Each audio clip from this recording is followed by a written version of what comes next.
Patrick Johnson, here we are.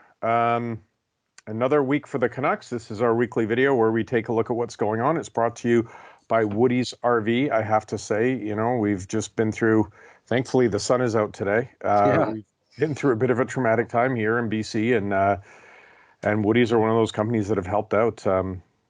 They claim they will not be undersold on RVs, which is great. They're in Abbotsford. They're on high ground, so you can get to them. But visit woodysrv.com today. Thank you for your sponsorship of this segment, Woody's. Patrick. Yes. Sponsorship of the Canucks, sponsorship of this team, running the team. This time last week, everyone was, is it the coach? Is it the GM? Is it both? Couple of wins against a couple of other bottom feeders, and it seems like things are in a bit of a holding pattern. Yeah, I guess so. I mean, it was one of those ones, I talked to Elliot Friedman last week for that story about sort of what they need to do. Him and Chris Johnston, who, national level guys who obviously talk at different levels than I do. I was curious about their insights on what they were thinking, and Chris pointing to the Leafs and the Avalanche and what they were able to do and how they did it. But Elliot's reference to sort of someone else kind of observing, saying, every game feels like a referendum. And basically the point being that that's not how you should look at it. And I was kind of of the same mind, and I've always been the same mind. Is like, you know what? I mean, you got yourself into this spot, right? You need to understand that how this all developed.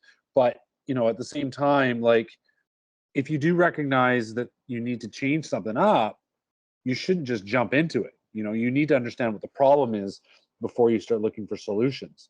So, there is that kind of old, the old classic dramatic, well, they're losing, you better fire the coach. Yeah. To what end? I mean, as I said, changing the coach probably doesn't, the changing the coach doesn't change the makeup of the roster. You can change a few little things here and there. But at the end of the day, the roster, there's a defense core that doesn't move the puck well enough. And that's a simple skill issue. And that is about roster construction. And, you could try to make a coaching change for sort of dramatic effect in the short term. But, in the end, you need to sort of recognize, okay, what's the actual sort of influence, the impact of a change like that? Will you make the playoffs if you change the coach? No. They certainly are aware themselves. I mean, this came up in our media session today on Friday. The players, you really, what else are you going to do? You're going to look at one game at a time. And you're like, yeah, of course. But they also know the mountain is very steep. So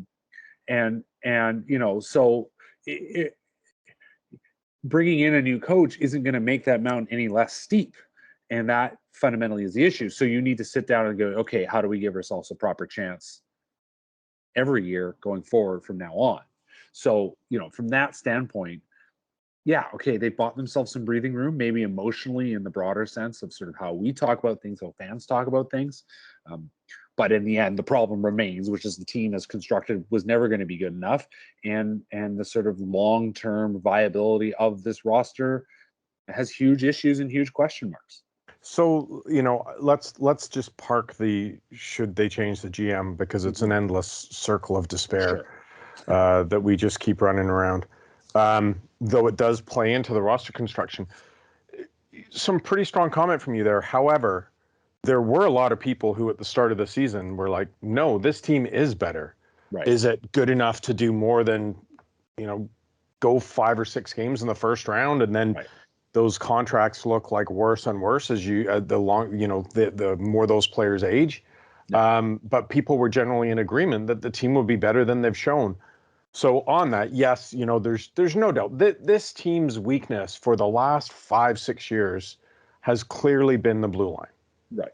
And they've tinkered and they've tried and they've added, maybe tried to cover, paper over the cracks a little bit, but it's still the blue line. We take that. But is it, when you look at this roster, are they as bad as they've been, or is there at least an argument to be made that they can get on a run and not be one of the NHL's worst teams? I think, I don't think they are talent-wise one of the NHL's worst teams. They're in the sort of mediocre middle.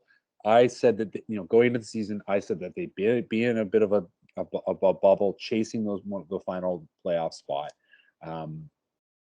All the projection models basically, the math guys basically said they're going to be like an 85-point team, and you need roughly 92, 93 points to kind of get in the last spot to get in the playoffs. So in the end, they had to sort of outplay their projection by like 3 or 4 wins. 4 wins, which is not insubstantial. It seems like not a lot, but like that's a couple breaks, and then maybe willing yourself to a couple wins. And instead, the opposite has happened. They've had games where they lost that they probably should have won. A week ago, in fairness, in Columbus, they played well enough to win, but they didn't. They lost. In Boston, they played well enough to at least get a point, but they lost. And that's been the sort of standard issue with this team all season. And at the end of the day, that's a hard one to look away from. That there haven't been many cases of ones where they kind of let things get away, that in the end they've just not won enough, and they just haven't taken enough moments where they should make a difference. And I've also made a reference to sort of the idea of the coin flip, right?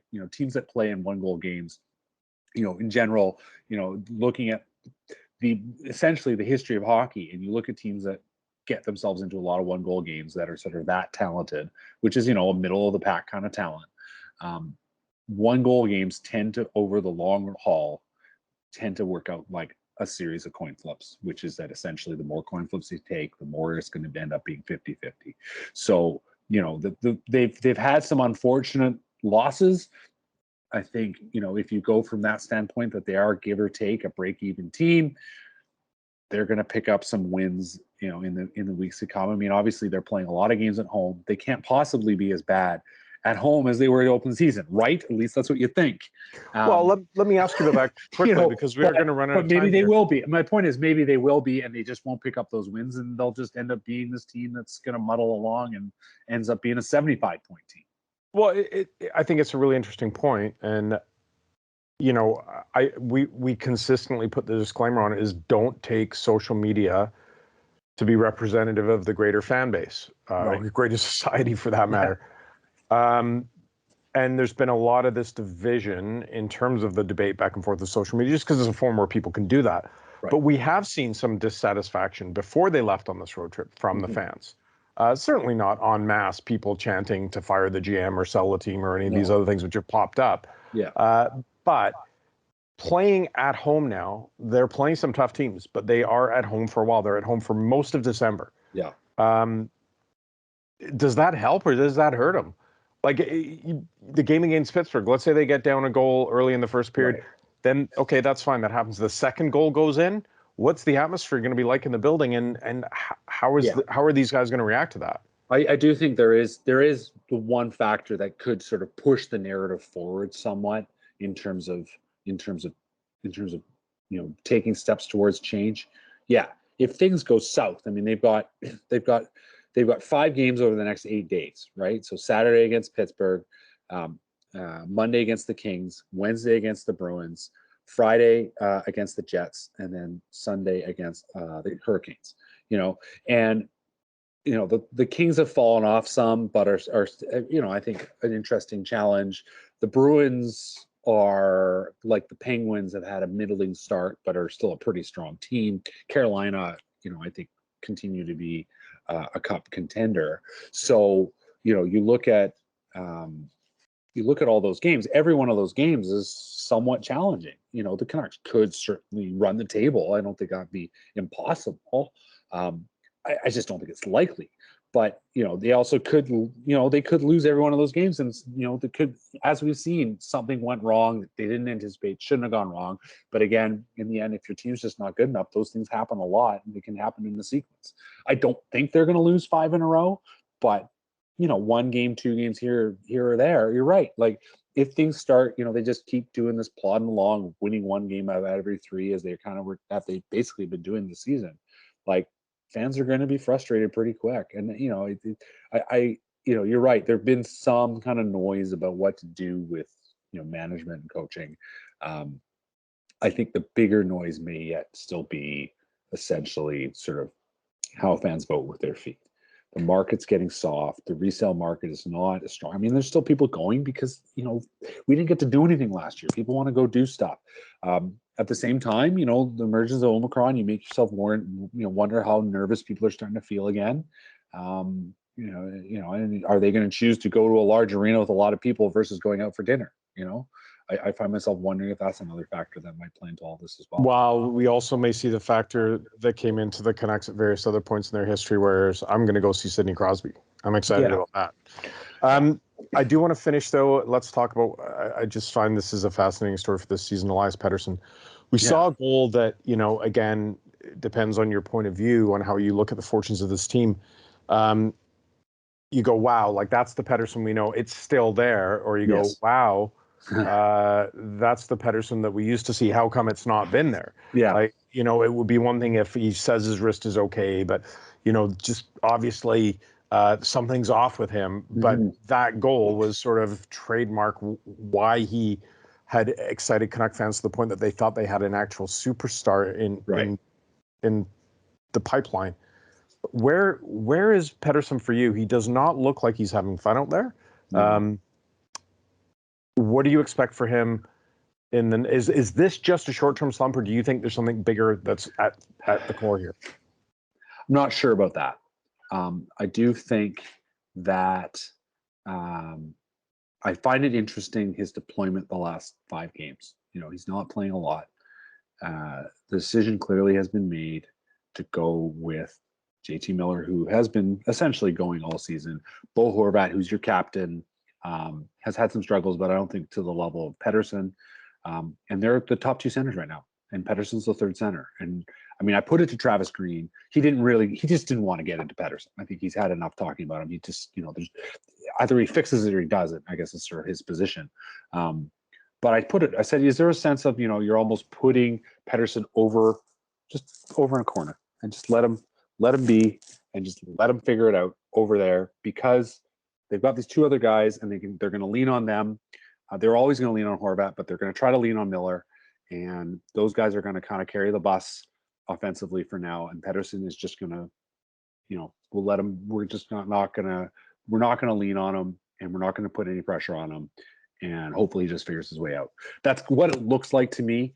Like I said, Coach, Travis Green doesn't want to get into it really. But I think, I think there is this, they're 24 games into the season, they're more than a quarter way through. And they're up against it. They need to go with the guys that are going to make the difference. And right now, Pettersson isn't that guy. I still believe he's going to find it. I mean, you said the goal was there. He did it. He did what he needed to do. Overall, the power play has been playing better. And there are going to be goals, but he's still a guy who's basically been a non-factor at 5-on-5, and that's concerning. And, the longer this goes, the more worried you're going to be.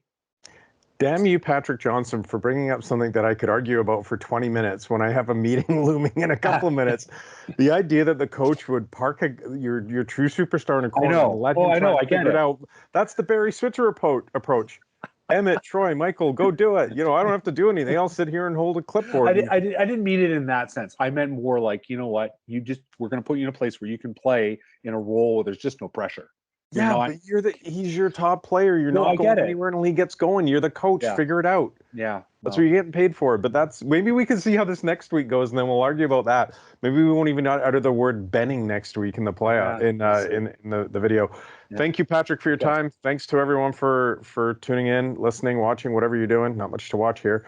And thanks to Woody's RV again. Woody'sRV.ca. Very proud to have them sponsoring our endeavors here. Sign up for our newsletter at either theprovince.com or vancouversun.com. You'll get all our Canucks content delivered to you every day. Good weekend. Some big names coming to town, Patrick. Let's see where we are this time next week. Thank you, Paul.